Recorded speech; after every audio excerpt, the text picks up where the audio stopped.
Welcome back, students. Let us discuss the continuation topic to a continuation part of our previous topic, that is moment of inertia. So in this lecture, we discuss about some additional concepts related to moment of inertia, and one thing among them is radius of gyration.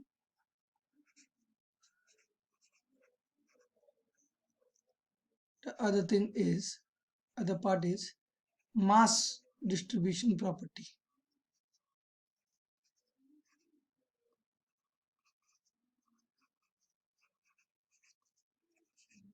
of moment of inertia, and some important problems for practice related to moment of inertia.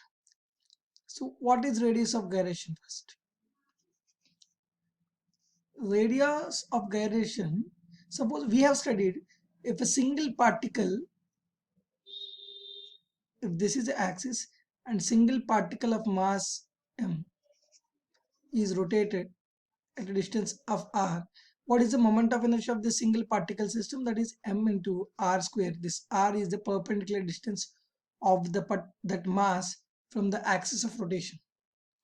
In case there's a system of particles, uh, there's a system of particles wherein we have seen, and in wherein we have seen discrete system and also continuous system. Continuous system is like a ring, disk, and solid sphere and all. So there, this radius of gyration is nothing but, we can consider that entire body to be as a single particle like m, and if that body is placed at a distance of r, perpendicular distance r, so this r is called as radius of gyration. Let us study about an example. Suppose there is a disk. What we studied for a disk, the moment of inertia of the disk about an axis which is perpendicular to this plane and also passing through the center of mass is, we have studied as mr square by 2, right? Now if this one, you want to consider this entire mass of the disk to be like a single particle which is situated at a distance from axis, at which is assumed to be distributed at a distance from so and so single particle. Suppose if I consider this equal to some small mr square, that is small, not small mr square, that is mass of the entire disk into that r, comparing it with this equation. For single particle, that is mr square. For this continuous system of particle, entire mass into assumed to be distributed at a distance r, the small r, from the axis of rotation.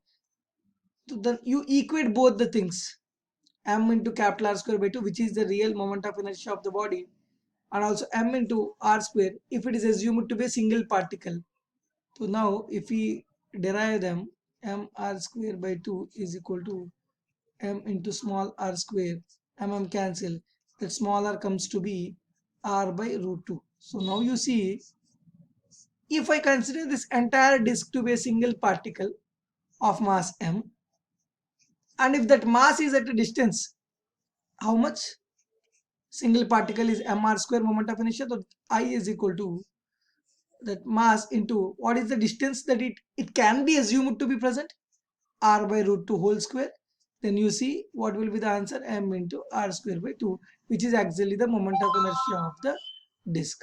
So I hope you have understood this definition. Similarly, for this solid sphere, what is the moment of inertia? That is, I equate it to, yes, that m into small r square. That what is this I for moment of inertia of the solid sphere? 2 by 5 m into r square. So cancel. Then the small r will become as root 2 by 5 r. So if we assume that entire solid sphere is at a perpendicular distance of root 2 by 5 r as a single particle, then the moment of inertia of the body is not changing. So this is like, which will give you mass distribution, at which point the entire mass can be assumed to be concentrated, that is root 2 by 5 r for a solid sphere, that is r by root 2 for a uh, disk. So this will give you information how hypothetically we can imagine that entire mass to be present at a uh, single point, which is at a particular distance from the axis of rotation, perpendicular distance. Then we can find out the moment of inertia easily. So if the radius of gyration is 2 u's, that means the mass can be assumed to be at a farther distance, and if the radius of gyration is very small, the mass can be assumed to be at a smaller distance from the axis of rotation. So how can we define? Actually, the small r is defined as k in books, majority of the standard books, called as radius of gyration. We can define it as, here the definition can be defined, it can be defined like this.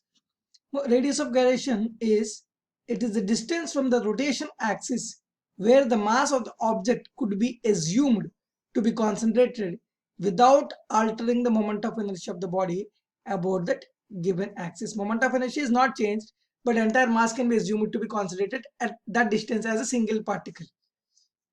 So its units will be in length units.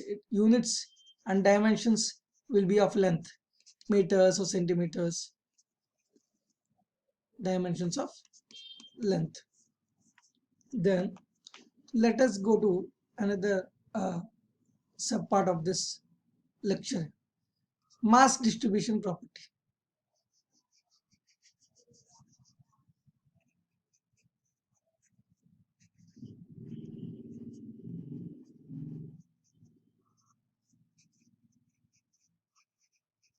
Suppose a uniform body is there, considering a solid sphere.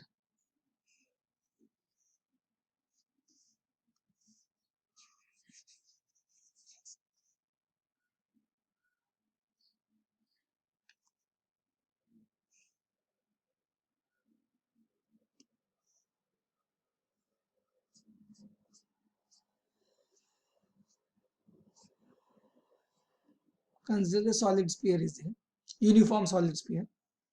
We have already studied what is the moment of inertia of this solid sphere about its own axis, that is about its diameter, 2 by 5 mr square. You need to remember these formulas, 2 by 5 mr square. Now the mass is uniformly distributed over the entire this diameter. Now if I try to remove this part, I will draw with another color, this part. So what will be the remaining part? The remaining part, moment of inertia will be, you will be thinking that something will happen to that moment of inertia. In formula wise, it will be again 2 by 5 mr square, because the mass distribution did not change here. But so how is it possible, sir? Both will have same moment of inertia. Here you need to understand one point. This mass will be the new mass of the body. So consider it as, because 1/4 of the mass is removed, that is 2 by 5 into m dash into r square, but the formula 2 by 5 mr square will not change. Just suppose someone has given you only this 3/4 part of the sphere, and has given the 3/4 part of the sphere has mass m, then the moment of inertia is directly 2 by 5 mr square. But if entire sphere is given, 1/4 sphere is taken out, that means now the mass will become 3m by 4. Then the answer is 2 by 5 into again m dash into r square, that m dash will become 3 by 4 m. The moment of inertia will change because the mass is changing, but because there is no distribution, the distribution of mass did not change. So the say, even if we remove this part, the remaining part will have the same moment of inertia. So similarly, you see here, if you cut the sphere to be half, the entire sphere is cut in the half.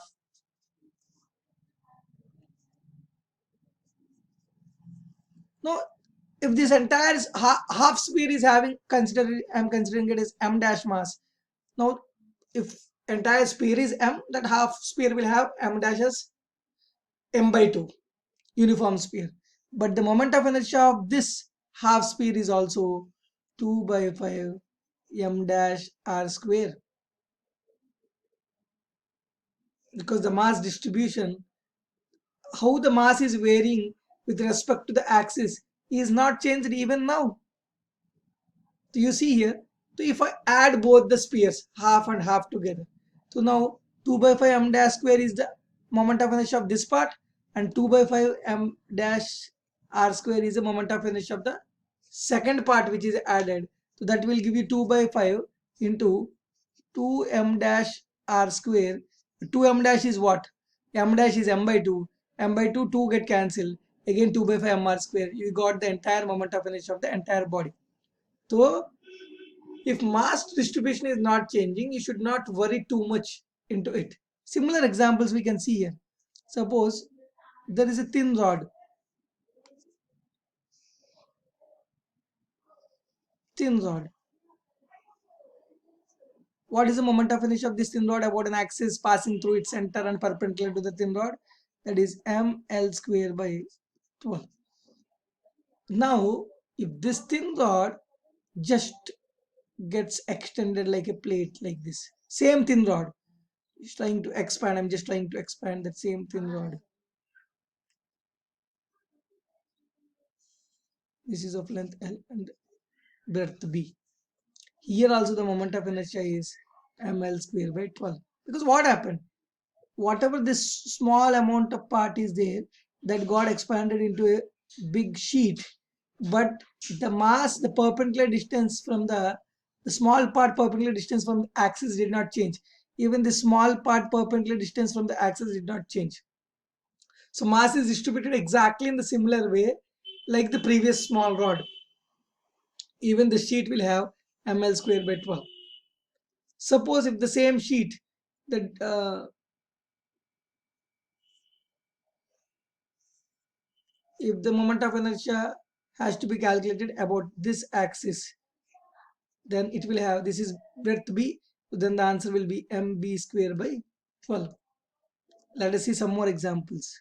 Like a thin rod only, just compress the rod, because the perpendicular distance is not changing. If entire I compress this to this much small thin rod, is there any change in the mass distribution? No. This mass, entire this line of mass is again at the same distance from perpendicular distance from the axis.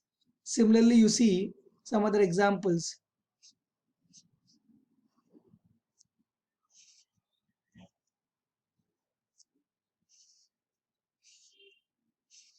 Hollow cylinder.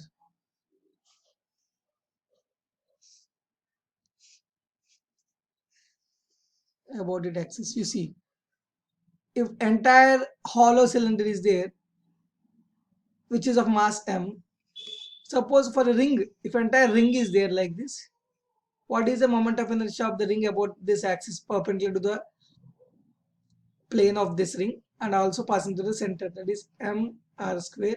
Now if I try to expand this ring like this, just same mass m into like a hollow cylinder, because the entire cylinder, hollow cylinder, the mass distribution did not change. You see here, if you try to compress this entire cylinder, hollow cylinder, into one small ring of radius, same radius, is there any change in the mass distribution? No.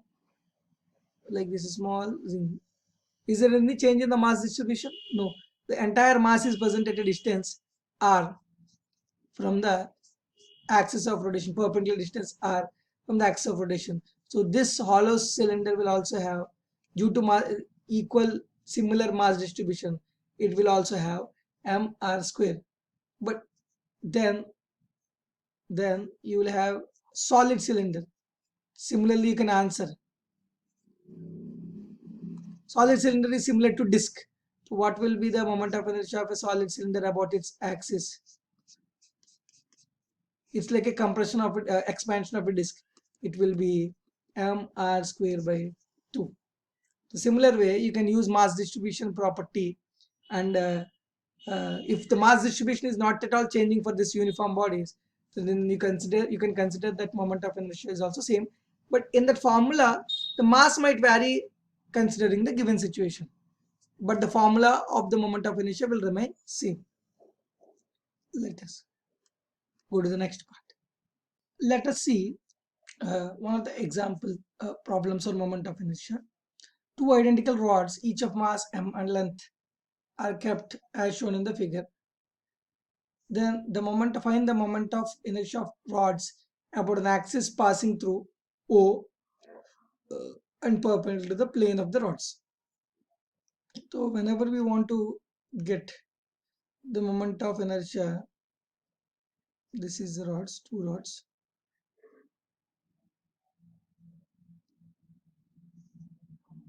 This is of mass m and length L. This is of mass m and length L.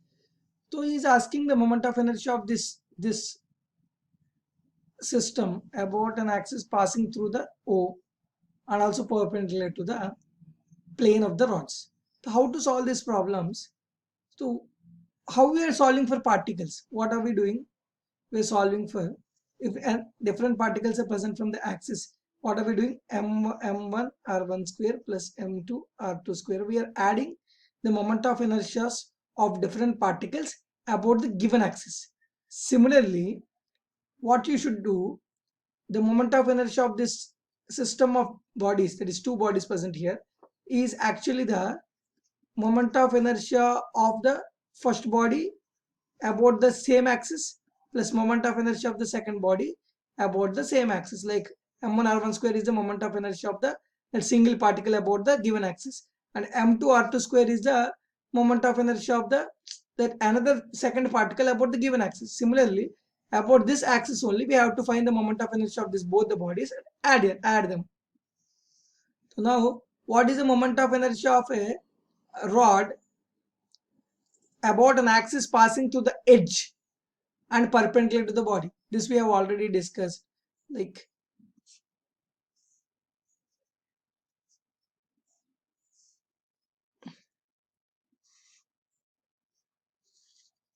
thin rod passing through center and perpendicular to the thin rod passing through center and perpendicular to the rod is what? ml square by 12. Then if we have to find out the moment of inertia about an axis passing through the edge of the rod and perpendicular to the rod is nothing but applying parallel axis theorem. This I required axis is equal to I center of mass plus m into h square. That is what? I center of mass is ml square by 12. This is 12. 12 plus m into L by 2 whole square. If you do it, what we will get is ml square by 3. ml square by 3 about this axis ml square by 12 plus m into L by 2 whole square, that is L square by 4. If you take LCM 12, 3 plus 1 will be 4. 4 by 12 ml square, that means ml square by 3. So now this axis will have a moment of inertia of ml square by 3 about this axis, and also this rod will have a moment of inertia of, similarly this rod is also having that axis passing through the edge and perpendicular to the rod, that is ml square by 3. The answer will be 2 ml square by 3 will be the answer. Let us see some other important questions. Let us see this next question.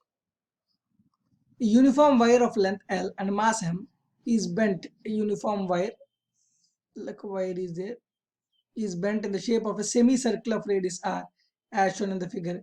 Calculate moment of inertia about the axis x dash.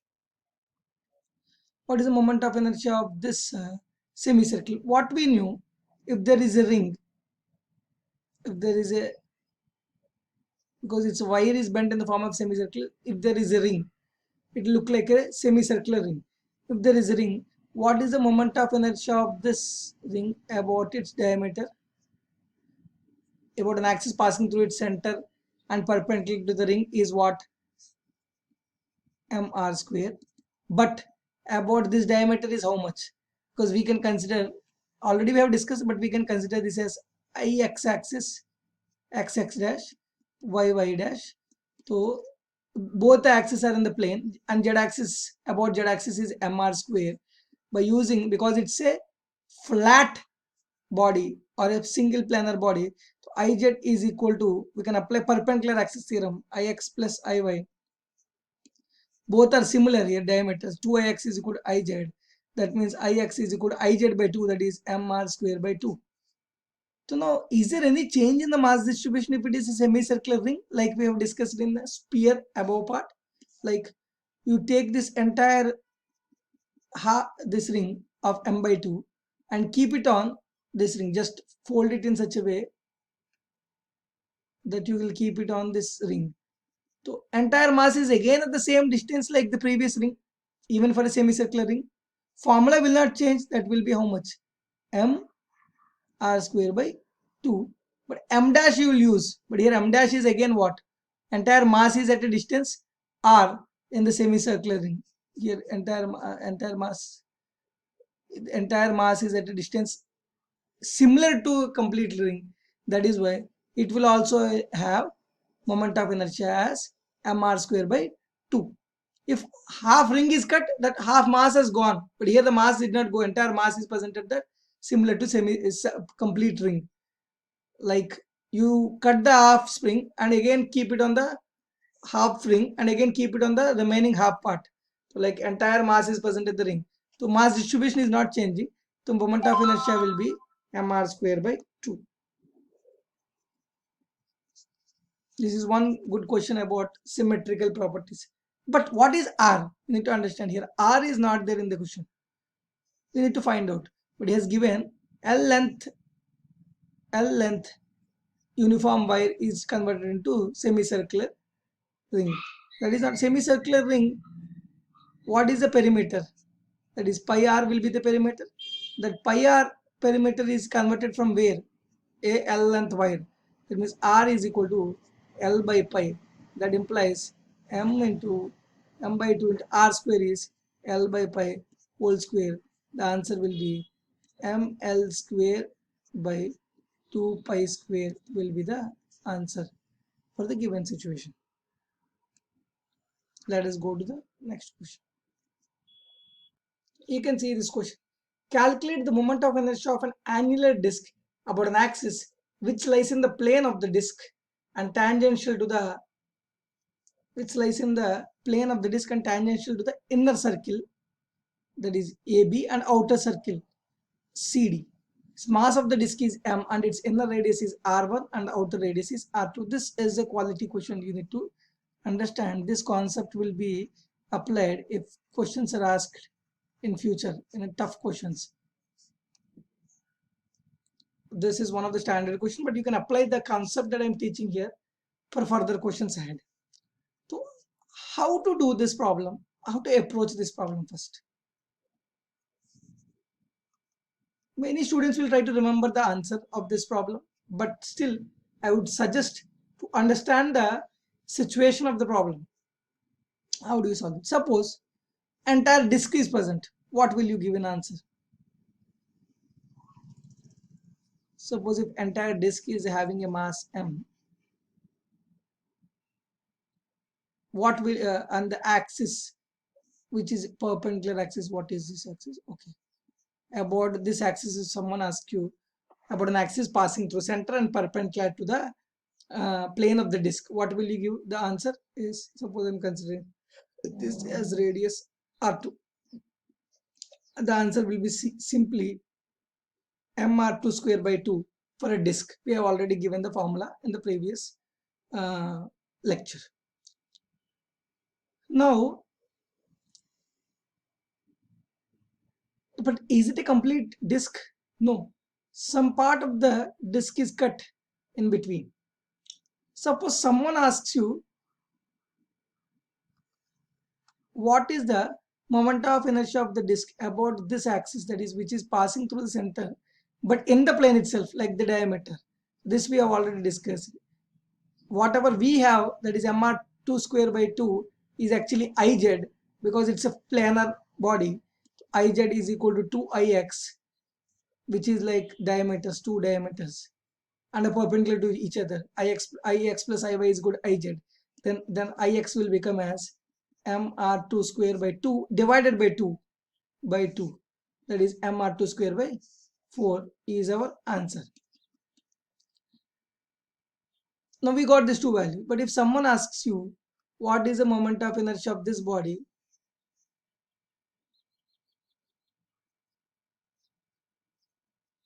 about an axis parallel to this diameter and at a distance of r1, what will you do? Parallel axis theorem. I required this r1, I will take I required is equal to I center of mass. This is the moment of inertia about this, suppose I'm considering it is AB. AB is equal to moment of inertia of the same body about an axis which is passing through the center and also parallel to this required axis. This diameter is parallel to the required axis. So that will be IC plus what, and m into h square. H is the perpendicular distance between both of them. Here that answer will be mr1 square. So your answer will be mr2 square by 4 plus mr1 square will be your answer. Just I am considering it as a complete disk and I am trying to solve the problems. So what is the moment of inertia about an axis pass? This is like CD.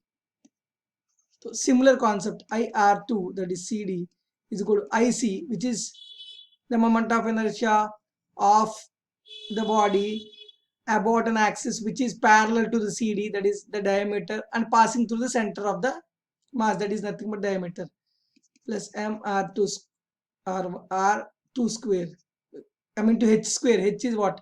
R2 between both the axes. This will be mr2 square by 4 plus m into r2 square. This will be the answer. But here r1 radius of disk is absent here. And how do I solve these questions? I consider this entire mass of the ring to be disk to be m. But now the given disk, which is annular disk, which is not having mass in the center, is actually having a mass of m. Now if the same question is given, carefully understand, I will treat, suppose there is a disk of radius r, is r1 is cut from this mass. So what will happen? Entire mass will become, I consider disk of mass m1 is cut and the remaining mass is m2. That means m1 plus m2 is equal to total mass of the disk. How can I solve this problem is, consider as a two disks. Disk 1, disk 2, r1, r2. This has mass m1, this is mass m2. How will I solve this? I'll consider this entire mass is present and I'll solve the problem about which axis, whatever the axis we want. And then what will we do is, the moment of inertia of this entire disk, this we have discussed in the previous topic of center of mass. When a part of mass is removed, what did we do? The center of, we assumed that entire center of mass a1 x1 minus a2 x2 by a1 minus a2. That's what we did. What we did, when this much part is removed from center of mass, what did we do? We considered them as two particles, that is m1 and m2. What else we did? If you want to find out the center of mass of this one, what did we do? m1 x1 plus m2 x2 by m1 plus m2 is x center of mass of the total body. So what we did is, what is the center of mass of the, if entire mass is present, that is x center of mass, and we subtracted that from this particular mass center of mass, then what we got is remaining mass center of mass. The same technique you'll use. I entire moment, entire body moment of inertia about our required axis minus that removed part moment of inertia about the same axis is done. What will we get is the moment of inertia of the remaining part. This is removed remaining part about the same axis. This is a technique that we use. I want to teach you this technique, otherwise you can directly remember the formulas for this given question. So you see how will you get the formula? He has given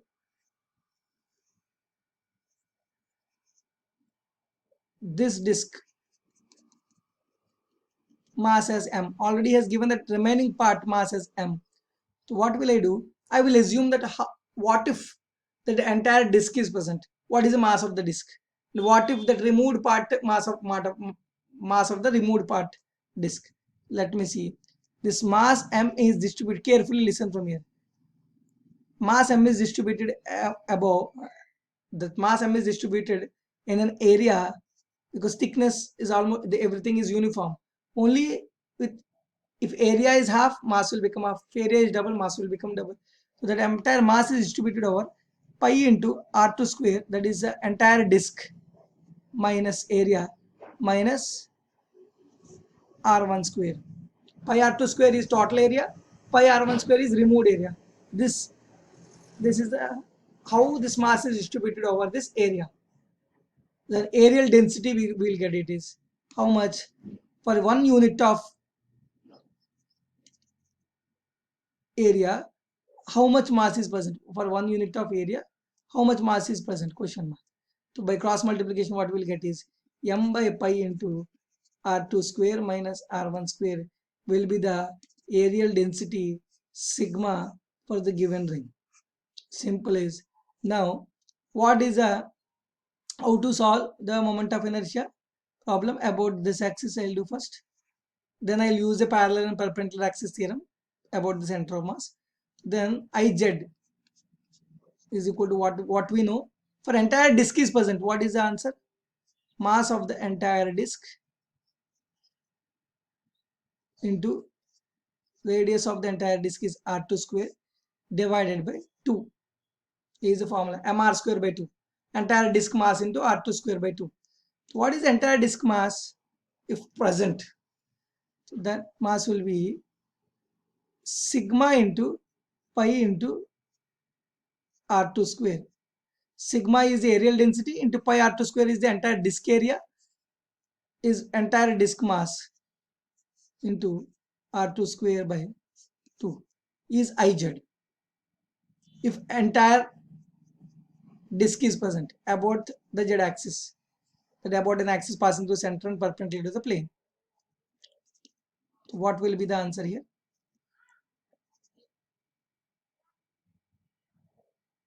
Okay, what is the moment of inertia about the same z axis for the removed part? Then we'll get the remaining part. If we subtract from it, then we'll get Iz is equal to removed part is what? Mass of the removed part into removed part is what? R1 radius disk by 2. That is what? Sigma into pi into R1 square. The area, sigma into area is what? Pi r square of the disk, that is the mass of the removed disk, into R1 square by 2. So what is the remaining part? Iz1 minus Iz2. About the same axis we are subtracting the entire moment of inertia. If entire body is present, what is the moment of inertia minus the removed part moment of inertia, that is sigma pi by 2 can be taken common, then the answer will be r2 square r2 power 4 minus r1 power 4.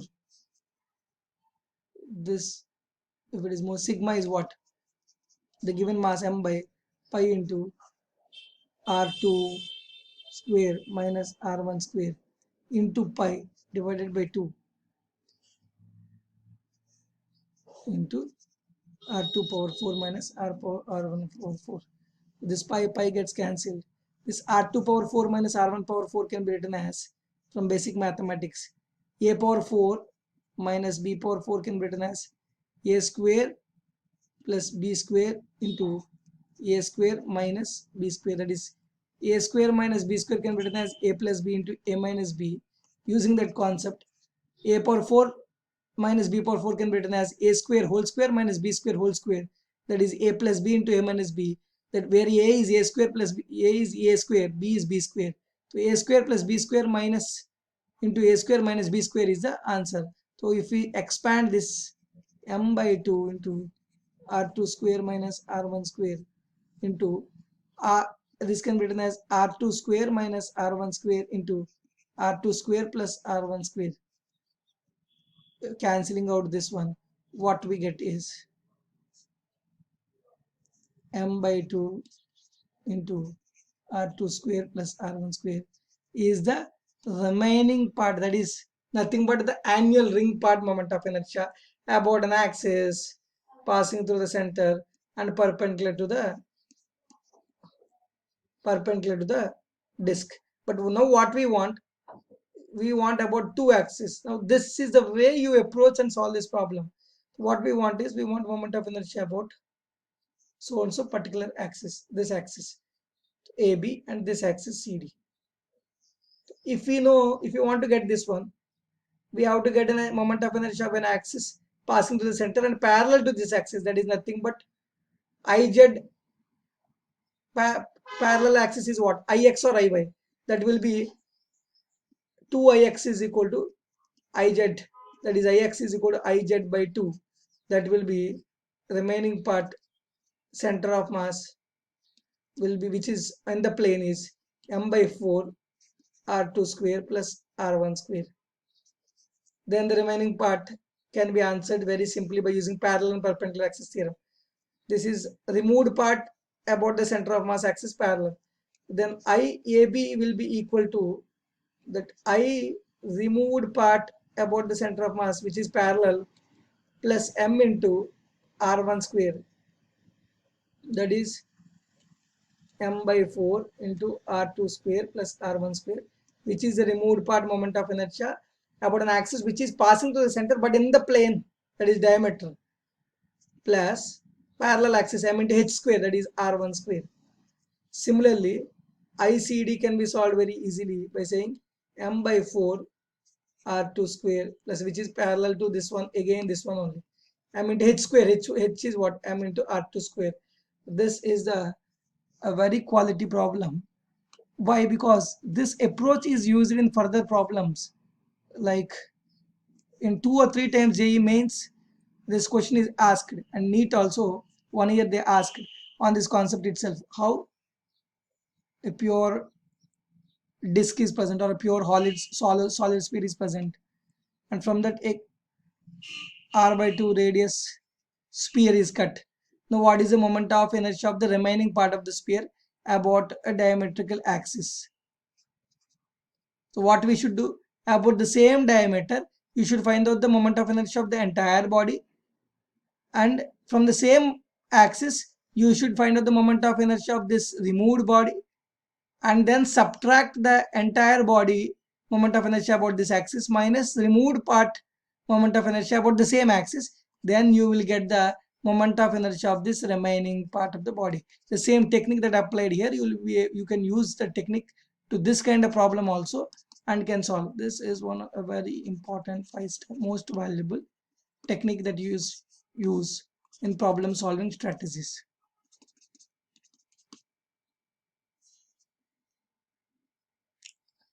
Let us discuss further about this topic in the further lectures.